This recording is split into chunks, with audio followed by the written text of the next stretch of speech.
ಆಚಿ ಮಸಾಲ. ಎಂತ ಅಡಿಗೆಯ ರುಚಿಯಾಗೋ ರಹಸ್ಯವು 20 ರೂಪಾಯಿ. ಇವತ್ತಿನ ಮಾಧ್ಯಮದ ಸ್ನೇಹಿತರ ಮುಂದೆ ಬೆಳಗ್ಗೆ 9:30 ನಿಮ್ಮನ್ನು ಕರೆದು ಬಹುಶಃ ರಾತ್ರಿ ನಿದ್ದೆಗೆಡಿಸಿದ್ದೀನಿ. ರಾತ್ರಿ ನಿಮಗೆ ಮೆಸೇಜ್ ಬಂದಿರಬೇಕು. ರಾಜ್ಯದಲ್ಲಿ ನಡೀತಾ ಇರತಕ್ಕಂಥ ಪ್ರತಿದಿನದ ಬೆಳವಣಿಗೆಗಳು, ರಾಜ್ಯ ಯಾವ ಒಂದು ದಿಕ್ಕಿನಲ್ಲಿ ಹೋಗ್ತಾ ಇದೆ, ಹಲವಾರು ರೀತಿಯ ಸಮಸ್ಯೆಗಳು ಪ್ರತಿನಿತ್ಯ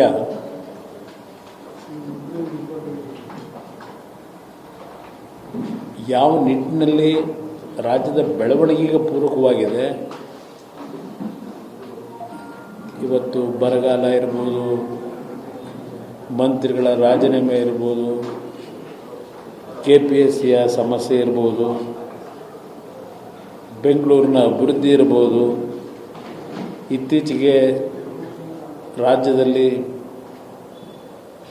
ವಿಧಾನಸಭೆಯ ಅಧಿವೇಶನ ನಡೀಬೇಕಾದ್ರೆ ಕೊನೆಯ ಹಂತದಲ್ಲಿ ರಾಜ್ಯದಲ್ಲಿರ್ತಕ್ಕಂಥ ಆಟದ ಮೈದಾನಗಳು, ಉದ್ಯಾನವನಗಳಲ್ಲಿ 5% ಜಾಗ ಸರ್ಕಾರ ಯಾವುದೇ ಒಂದು ಯೋಜನೆಗಳ ಹೆಸರಿನಲ್ಲಿ ಎಲ್ಲಿ ಬೇಕಾದರೂ ಭೂಮಿನ ತೆಗೆದುಕೊಳ್ತಕ್ಕಂಥ ಒಂದು ಬಿಲ್ ಇರ್ಬೋದು, ಹೀಗೆ ಸುರಂಗ ಮಾರ್ಗದ ವಿಷಯ ಇರ್ಬೋದು, ನಿಮ್ಮ ಅದೆಂಥದ್ದು ಬಿಸ್ನೆಸ್ ಕಾರಿಡಾರು, ಇನ್ನು ಘನತ್ಯಾಜ್ಯ ವಸ್ತು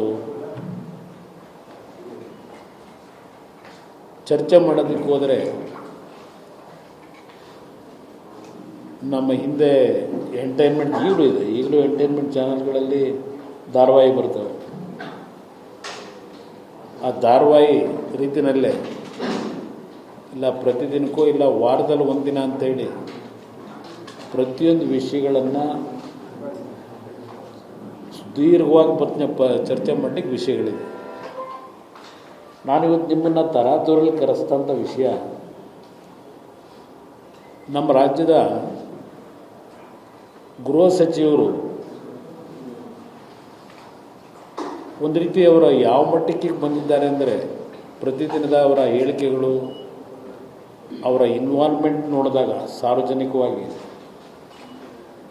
ಹಿಂದೆ ನಾವು ಹಿರಿಕರು ಹೇಳೋರಲ್ಲ, ಹಾಡು ಮುಟ್ಟದ ಸೊಪ್ಪಿಲ್ಲ ಅಂತೇಳಿ, ಆ ರೀತಿ ಈಗಿನ ನಮ್ಮ ಗೃಹ ಸಚಿವರು ಚರ್ಚೆ ಮಾಡದೇ ಇರತಕ್ಕಂಥ ಸಬ್ಜೆಕ್ಟ್ಗಳೇ ಇಲ್ಲ. ಇವತ್ತು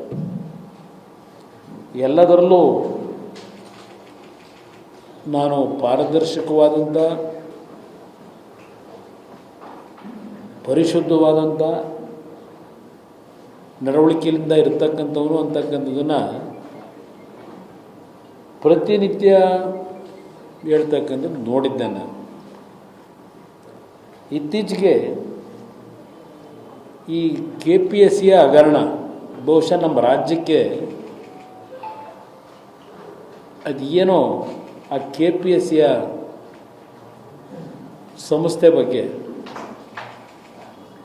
ಒಂದು ರೀತಿ ಸಾರ್ವಜನಿಕವಾಗಿ ಯಾವುದೇ ರೀತಿಯ ಆ ಸಂಸ್ಥೆ ಬಗ್ಗೆ ವಿಶ್ವಾಸ ಇಲ್ಲ. ಹಲವಾರು ವರ್ಷಗಳಿಂದ ಈ KPSCಯ ಕರ್ಮಕಾಂಡಗಳು, ಹಗರಣ ಅಂತೇಳಿ ಕೆಲವು ಸಂದರ್ಭದಲ್ಲಿ ರಾಜಕೀಯವಾಗಿ ದುರ್ಬಳಕೆ ಮಾಡ್ಕೊಂಡಿದ್ದಾರೆ. ಆ ಸಂಸ್ಥೆಗೆ ಸದಸ್ಯರುಗಳನ್ನು ನೇಮಕ ಮಾಡ್ತಕ್ಕಂಥ ಸರ್ಕಾರಗಳು ಸಹ ಒಂದು ಉತ್ತಮವಾದಂಥ ಸದಸ್ಯರುಗಳನ್ನು ನೇಮಕ ಮಾಡ್ತಕ್ಕಂಥದ್ದನ್ನು ಬಿಟ್ಟು ಇತ್ತೀಚೆಗೆ